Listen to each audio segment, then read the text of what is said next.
اب ہم مناجات اور گریا گزاری سے فارغ ہوئے، یہ ہمارے باطن کی صفائی کے لیے، پاکیزگی کے لیے تھی۔ ہم نے گویا ہاتھ منہ دھو لیا اور علم کی بندگی کے لیے تیار ہوئے، تو خداوند عالم کی توفیق اور یاری سے ہم آپ کو وحی کی باتیں، وحی کی کچھ باتیں بتاتے ہیں۔ یعنی ہمارا موضوع ہے وحی۔ اس سلسلے میں ہم آپ کو کچھ معلومات فراہم کریں گے، اور وہ معلومات بنیادی قسم کی ہوں گی۔ سب سے پہلے میں یہ گزارش کروں گا کہ ہمارے مقدس مذہب کی تعلیمات بنیادی قسم کی ہوتی ہیں، یعنی بنیادی اہمیت کی حامل ہوا کرتی ہیں، اور آپ جانتے ہیں کہ بنیادی تعلیمات کی کیا اہمیت ہے، بنیادی حقیقتیں کس قدر ضروری ہیں، ان سے کیا فائدہ ہوتا ہے۔ کچھ یہ فائدہ ہوتا ہے، اگر بنیادی قسم کی باتیں ہم کو بتا دی جائیں تو اس سے ہماری تمام تعلیمات کی اصلاح ہو جاتی ہے۔ یعنی اگر ہمیں کچھ غلط باتیں آ گئی ہیں کسی طرح سے، اور اس دنیا میں رہنے کی وجہ سے، یعنی ظاہر کے درمیان زندگی گزارنے کی وجہ سے، یا دوسروں کی کتابیں پڑھنے کے سبق سے ہم نے جو غلط قسم کے نظریات آ گئے ہیں، یا ہمارے دل و دماغ میں جو باطل قسم کی باتیں بیٹھ گئی ہیں، تو ان کا ازالہ اس طرح سے ہو سکتا ہے کہ ہم اسماعیلیت کی بنیادی تعلیمات میں جائیں۔ دوسری بات اس میں یہ ہے کہ بنیادی تعلیمات کے ہونے سے علم بہت آسانی کے ساتھ آگے بڑھتا ہے، اور ہمارے لیے کوئی الجھن باقی نہیں۔ اس کی مثال یوں ہے کہ کسی بستی کی کوئی نہر ہے، اس میں سے پانی آتا ہے، لیکن وہ پانی بڑا ناصاف اور گندا۔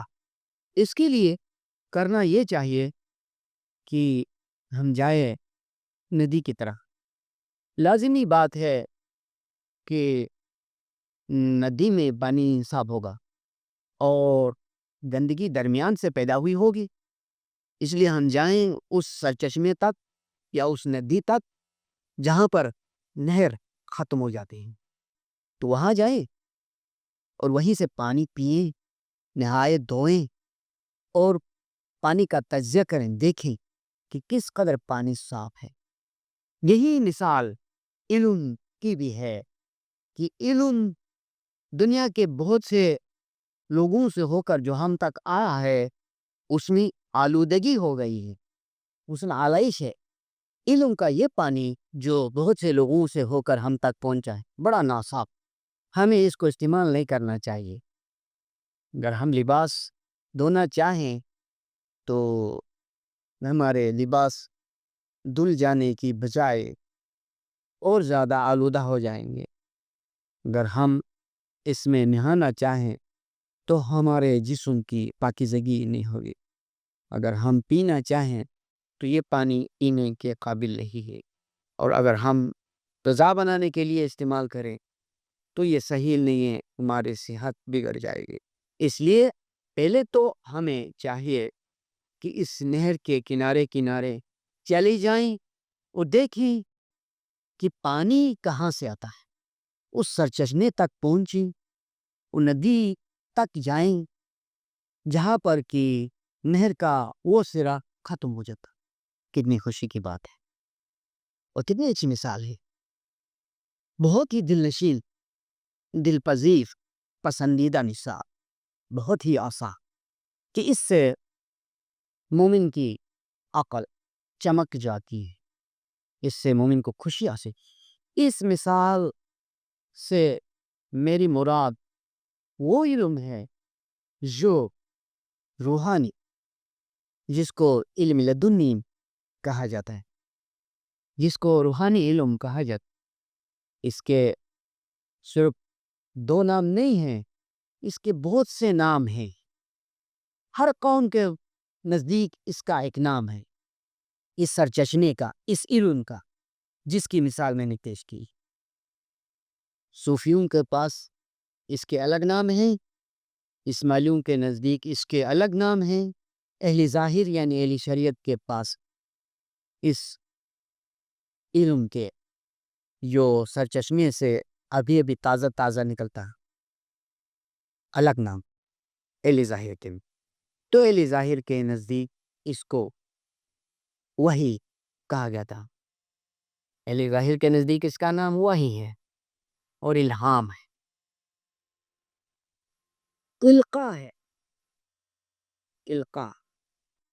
ہمارے نزدیک بھی اس کا نام وحی، الہام، القاء ہو سکتا ہے، لیکن ہمارے بزرگوں نے مصلحتاً ان الفاظ کو زیادہ استعمال نہیں کیا ہے، کیونکہ ان الفاظ کے استعمال کرنے سے اہل ظاہر چڑ جاتے ہیں، وہ ناراض ہو جاتے ہیں، کہتے ہیں کہ وحی پیغمبروں کے لیے مخصوص ہے، الہام اولیاء کے لیے اور مومنین کے لیے یہ درجہ حاصل نہیں ہے، وہ یوں خیال کرتے۔ تو اس کے لیے یا تو ہمیں جواب دینا چاہیے یا ان الفاظ کو اور ان اصطلاحات کو چھوڑ کے دوسرے الفاظ سے اپنے مطلب کو ادا کرنا چاہیے اور ہمیں کام کرنا چاہیے۔ ہمیں دوسروں سے بحث کرنے کی کوئی ضرورت نہیں ہے، ہمیں زیادہ سے زیادہ کام کرنا چاہیے۔ اس لیے ہمارے بزرگوں نے دوسرے الفاظ اختیار کیے اس کو، کہ اس علم کو علم تائید کہا جاتا اور روحانی علم کہا جاتا ہے، اس کو روحانیت بھی کہا جاتا ہے، نورانی ہدایت بھی اسی کا نام ہے، آپ اس کو توفیق بھی کہہ سکتے ہیں۔ غرضی کے بہت سے نام ہیں مگر حقیقت ایک ہے، اور اگر فی الوقت اس کے لیے کوئی جواب مہیا کرنا ہے، جو علی ظاہر نے سوال اٹھایا کہ وحی اور الہام وغیرہ انبیاء و اولیاء کے لیے مخصوص ہو، ہم بھی مانتے ہیں وحی اس معنی میں جس میں کہ لوگوں کو پیغام دینا چاہے اور کہنا چاہے کہ میں اللہ کا رسول ہوں، بے شک ایسی وحی اس معنی میں وحی پیغمبروں کے لیے مخصوص ہو، لیکن ذاتی وحی تو ہر وقت ہو سکتی ہے، علم کے معنی میں، ہدایت کے معنی میں اور توفیق کے معنی میں، روشنی کے معنی میں، نور کے معنی میں اور بھی بہت سے معنوں میں یہ علم آ سکتا ہے۔ صوفی لوگ اس کے قائل ہیں کہ وحی ہوتی رہتی ہے، کیونکہ وحی کی قسمیں ہیں، یعنی وہ وحی جو اولیاء کے لیے ہوا کرتی ہے ہر حقیقی مومن کو ہو سکتی ہے۔ اولیاء کی کچھ اور معنی نہیں ہے، دوست خدا کو کہا جاتا ہے، تو مومن دوست خدا ہو سکتا ہے، خدا کا عزیز، خدا کا پیارا ہو سکتا ہے۔ اور خدا کی دوستی کے سلسلے میں اگر آپ کوئی فلسفہ چاہتے ہیں تو میں اس کی نشاندہی کرتا ہوں کہ قرآن کے اندر لا یحب اللہ، جن جن الفاظ کے ساتھ لا یحب اللہ آ گیا ہے تو ان الفاظ میں جو کچھ کہا گیا ہے اس کے نزدیک نہیں جانے کا، یعنی خدا دوست نہیں رکھتا ہے، مثلا خدا ظالموں کو دوست نہیں رکھتا ہے، تو اس کا اشارہ یہ ہے کہ جو بھی دنیا میں ظلم کرے گا اسے خدا دوستی نہیں کرے گا۔ فرمایا گیا ہے کہ خدا فساد کرنے والوں سے دوستی نہیں کرتا ہے، اس کی یہ معنی ہے کہ خدا فساد کرنے والوں سے دوستی نہیں رکھتا ہے اور فساد کرنے سے ممانعت کرتا ہے۔ اس کے برعکس بہت سی باتیں ایسی ہیں جن میں کہا گیا ہے، فرمایا گیا ہے کہ خدا ایسے شخص سے دوستی رکھا۔ اس کا تقاضا یہ ہے کہ اس شخص کے بارے میں جو کچھ کہا گیا ہے یا جو کچھ وہ شخص کرتا ہے اور جس کا ذکر قرآن میں ہے تو ہم نے بھی وہی کرنا ہے تاکہ خدا کی دوستی ہو۔ مقصد یہ ہے کہ خدا کن چیزوں کو پسند کرتا ہے اور کن چیزوں کو ناپسند کرتا ہے، اس فلسفے کے سمجھنے سے خدا کی دوستی حاصل ہو سکتی ہے، اور مومنین کے لیے اس بات کا سمجھنا بڑا آسان ہے، کوئی مشکل نہیں ہے کہ خدا کی دوستی کس طرح حاصل ہو سکتی. پھر خدا کی دوستی حاصل ہو سکتی ہے جب خدا کی دوستی حاصل ہوئی تو خدا کی قربت و نزدیکی حاصل ہو جاتی ہے. یعنی ایسے مومنین خدا کے نزدیک ہو جاتے ہیں.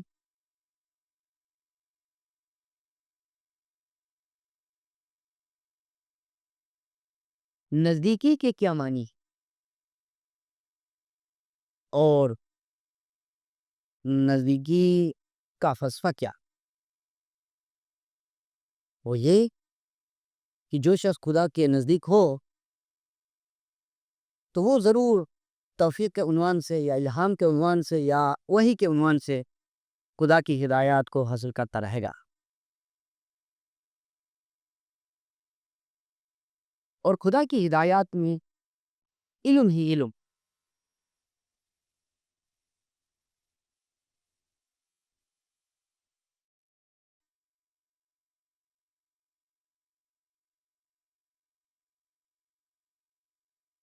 اس کے علاوہ قرآن کے اندر ایک آیت ہے،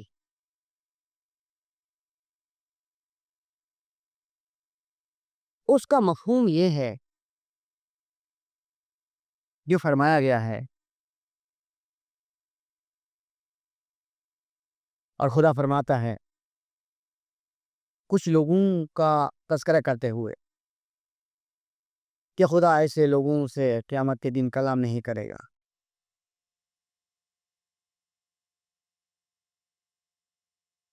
اس کی منطق یہ بنتی ہے کہ خدا قیامت کے دن کچھ لوگوں سے کلام کرے گا اور کچھ لوگوں سے کلام نہیں کرے گا.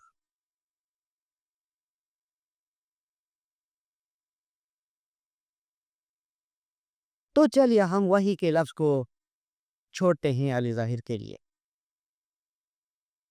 اگر ان کو اعتراض ہے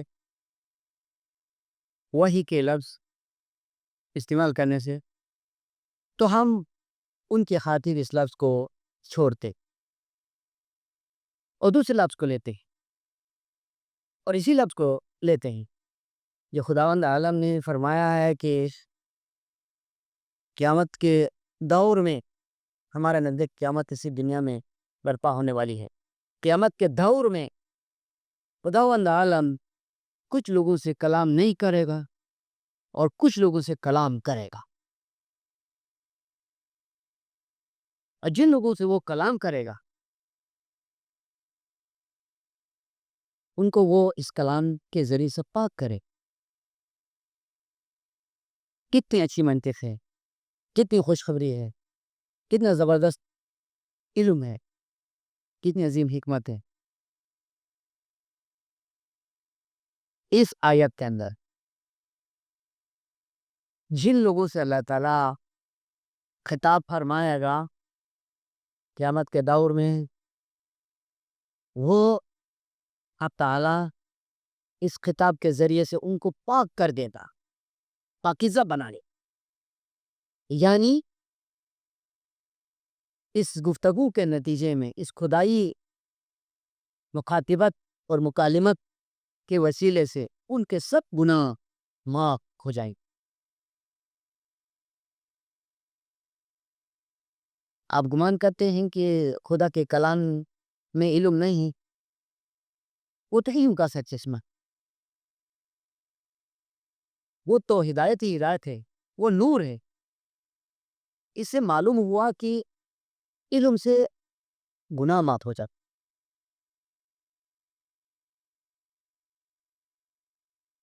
اس سے معلوم ہوا کہ خدا مومنین سے کلام کر سکتا ہے.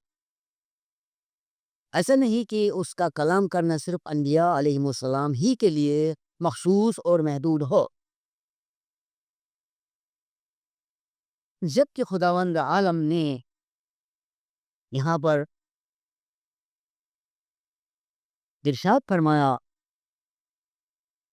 کہ وہ قیامت کے دور میں مومنین سے گفتگو کرے گا، کلام کرے گا. جب وہ کلام کرے گا تو اس کے کلام میں اعلیٰ درجے کا علم، اعلیٰ درجے کی نورانیت ہوگی، روحانیت ہوگی، اور اس میں علم حکمت ہوگی، جس کے وسیلے سے کہ سننے والے مومنی پاک اور پاکیزہ ہو جائیں گے۔ اس کے برعکس کچھ لوگ اس کلام سے محروم رہ جائیں گے، پھر ان کے گناہ ان کے برعکس معاف نہیں ہوں گے۔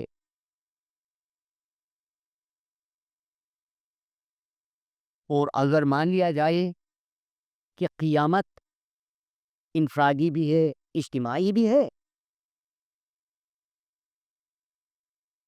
اور انفرادی قیامت کے یہ معنی ہے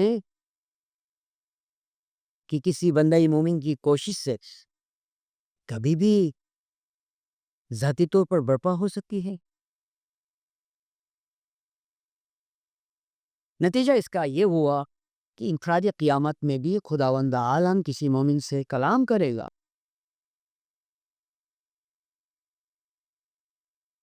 تو جب کلام کرے گا تو وہ کلام ایسا کلام ہوگا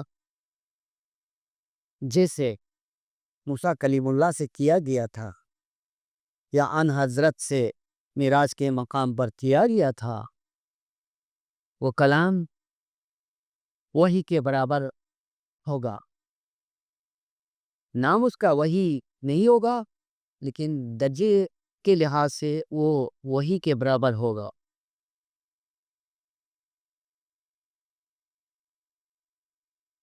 تو یہ ہوا علم کے سرچشمے سے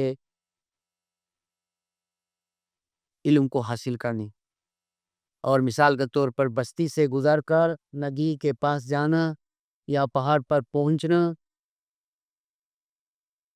اور وہاں سے جو چشمہ جاری تھا اسی چشمے کو دیکھنا کہ کس طرح پانی ابلتا ہے اور کتنا صاف ہے، کس قدر شیرین ہے، اور آگے سے آگے آ کر کتنا آلودہ ہو جاتا ہے۔ اسی طرح کوئی مومن علم کے پانی کے اس سرچشمے تک پہنچ سکتا ہے۔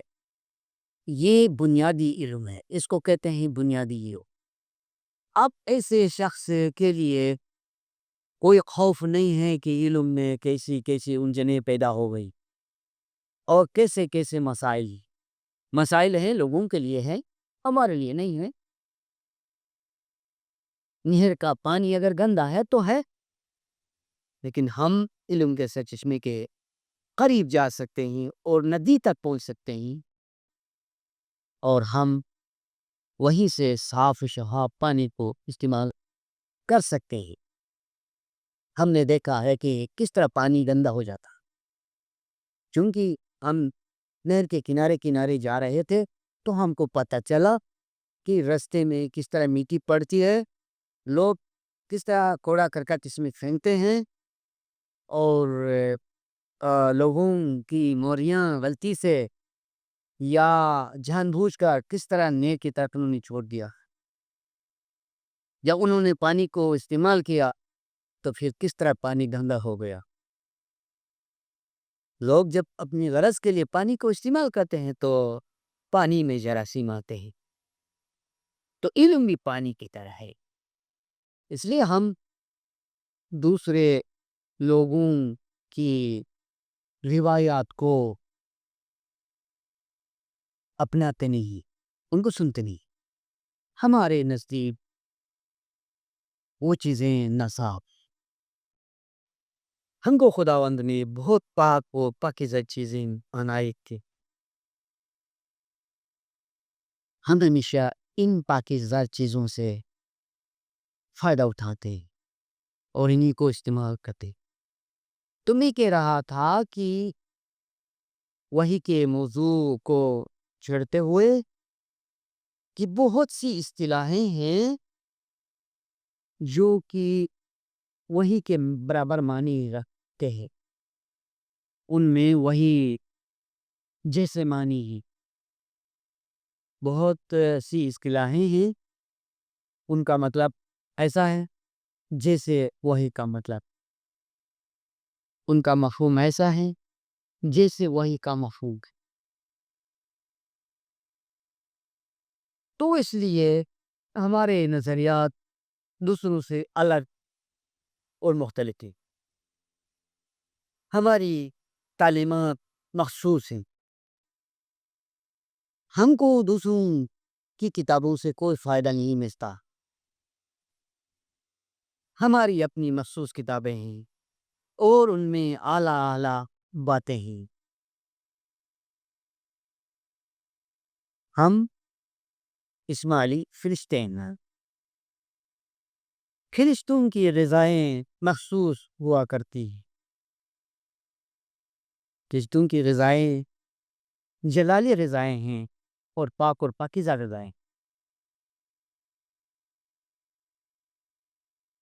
اس لیے ہمیں پر امید زندگی بسر کرنی ہے، ہمیں کوئی مایوسی نہیں ہونی چاہیے، ہمیں کوشش جاری رکھنی چاہیے۔ تو یہ علم ہم کو ذرہ ذرہ ملے گا، یعنی شروع میں کمتر ملے گا، اور جب آگے سے آگے بڑھیں گے تو اس علم میں اضافہ ہو جائے گا اور بہت زیادہ اضافہ ہو جائے گا۔ چلیے ایک اور مثال پیش کرتے ہی پانی ہی سے، اگر وہی جیسے مقام کا علم بارش کی طرح ہے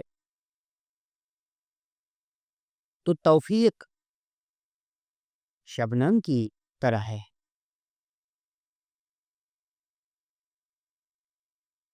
بارش کا برسنا سب دیکھتے ہیں،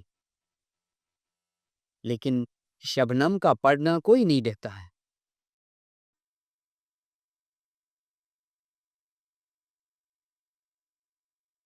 لیکن اگر رات کو خوب شبنم پڑتا ہے تو باغ و چمن اس سے کافی حد تک سیراب ہو جاتا ہے۔ شبنم سے میری کیا مراد ہے اور بارش سے کیا مطلب ہے؟ بارش وہ علم جو کہ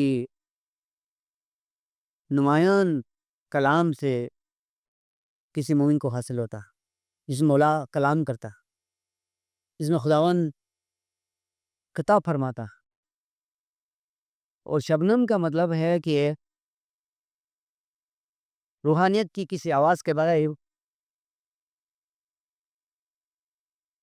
آپ کے ذہن و ضمیر میں لاشعوری طور پر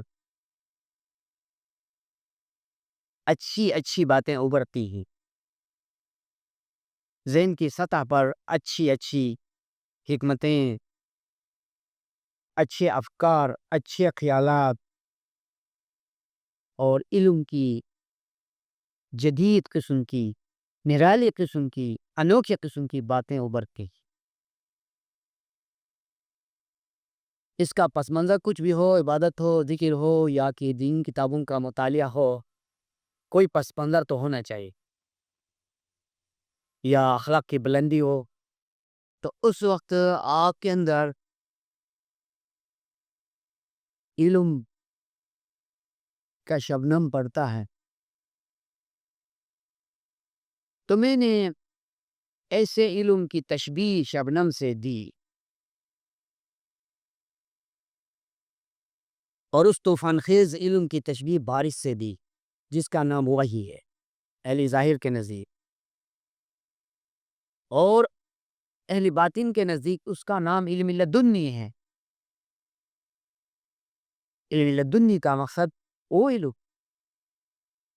جو براہ راست خدا کے حضور سے ملا پڑتا ہے۔ آج میں نے اس موضوع پر اس لیے بات کی کہ ممکن ہے کہ بعض سادہ مومنین مایوس ہو جاتے ہوں کہ ان کو علم روحانی تک رستہ نہیں